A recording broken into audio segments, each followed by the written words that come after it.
Naka 4 days na ang shooting ng The Loved One na pelikula ni Ann Curtis at Jericho Rosales. Sobrang nakaka-excite na rin ang balik-tambalan nga ng dalawa.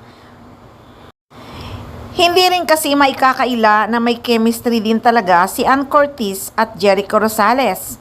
Syempre magagaling talaga silang umarte.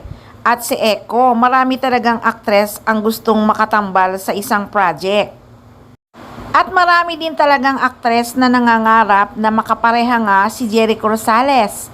Kahit nga si Gladys Reyes ay hangang-hanga kay Echo at gustong-gusto niyang makasama ang aktor sa isang project.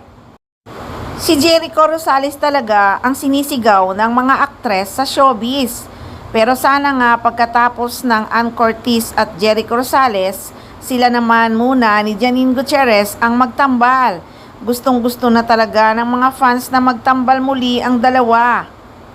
Yung sa kanilang dalawa talaga iikot ang istorya ng movie or teleserye man. I mean, yung sila talaga ang bida. Minahal talaga kasi ng mga fans ang tambalang Econin.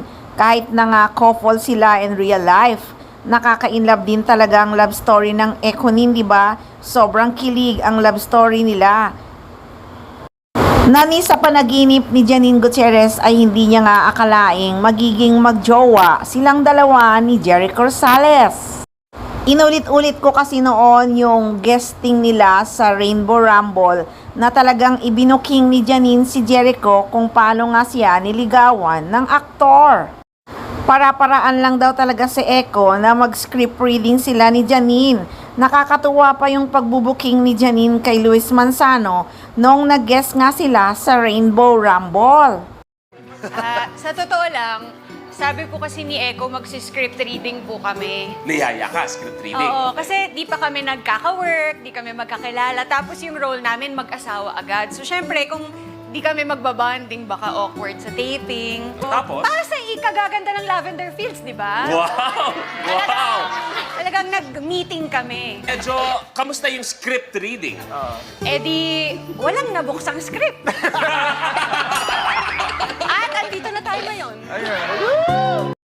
Inulit-ulit ko talagang panoorin ang guesting na yon. Talagang kinilig ako ng sobra. Pati na rin ang mga fans ng Econin, sobrang kilig.